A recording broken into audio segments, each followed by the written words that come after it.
Well, guys, welcome to the show. It's nice to see you. I like to think that he's glad to have you here too, but I don't know.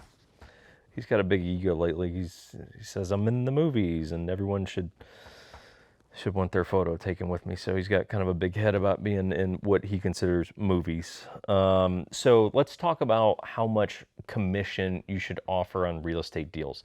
This would apply if you're a seller, not so much if you're a buyer. If you there's no set in stone rule. It's like literally like legal shit that we're required to say as a realtor. Is that like, hey, there's no fixed commission rate and way that things are done. Yes, that is correct. But as a general rule of thumb, sellers are the ones that pay commission. So if you have any interest in selling a house, let me give you some advice on what to do with the commission rates. Let's go back in time. For the last couple of years, sellers could basically get away with criminal acts as could listing agents, and they could just say, well, we're doing 1% buyer's agent commission.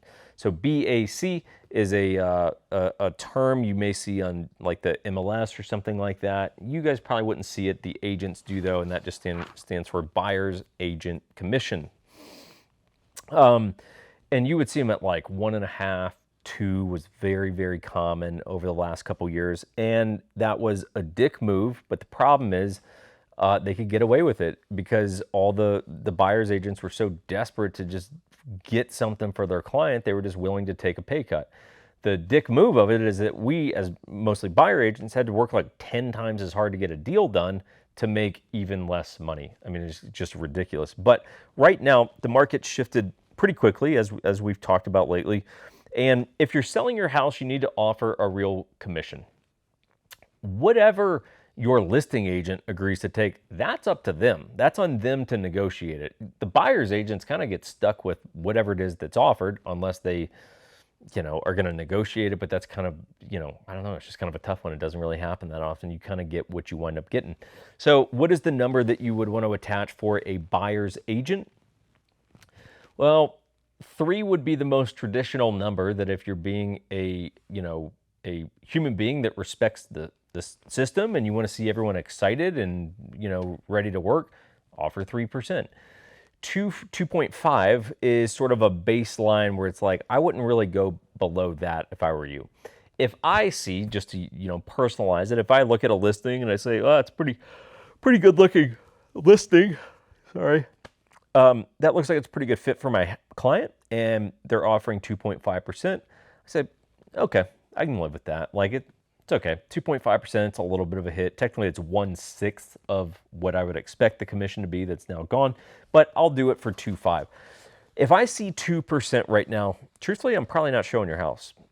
I'll just be honest with you because there's more inventory and there's more houses that are sitting on the market and some houses that are even having price reductions, which tells me, hey, it's beginning to shift more towards a buyer's market.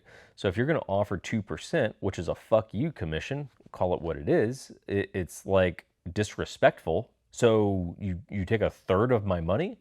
Like, nah, man. Like, I don't do that. I don't work for 2%. Sorry, and it's on principle largely. It's like, one, I have other people who are going to eat into that commission, but it's like, on principle, no, I'm probably not going to show your house. So if you are selling your house and you want a sure way to sabotage the sale of your house, offer a shitty buyer's commission. Offer 2.5%. If you really don't want to move, offer 1.5%. Hell, make it 1% and don't plan on your house selling anytime soon. So I would say 2% buyer's commission is pretty much a death blow for your house if you have no interest in selling it. Yeah, it's a great move. You should definitely offer that.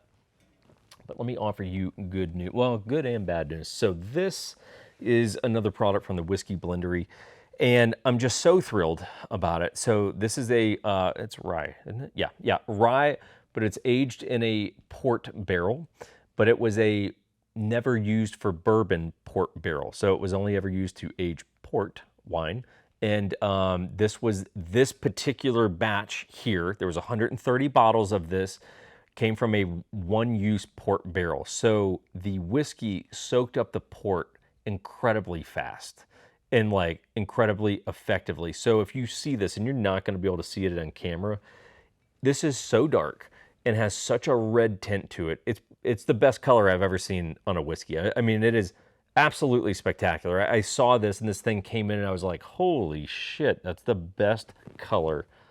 I mean, it's mind blowing, guys, the color on this thing. So there's 130 bottles of this, and because of how this was made, it really can't be recreated. And this is what's so cool about this Texas distillery, the blendery, is that like they're doing this really small batch, like cool stuff like this, that once it's gone, it's gone. You can't recreate this. So if there's 130 bottles of it, once she's gone, she's gone. So like, I can't wait to try this. And it's gonna depress me to take this perfectly sealed wax off the top of this and pop the cork, because it's like the clock's ticking now and I can never replace this. Like this isn't it. Like I can't go get another one of these.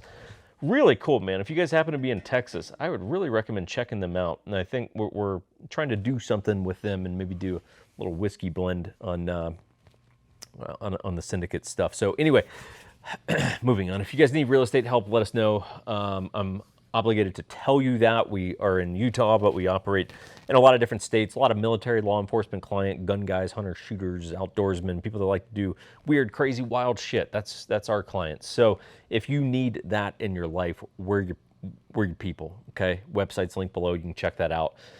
Otherwise, hope you guys are doing good. Have a good rest of the week and weekend. We'll see you next time.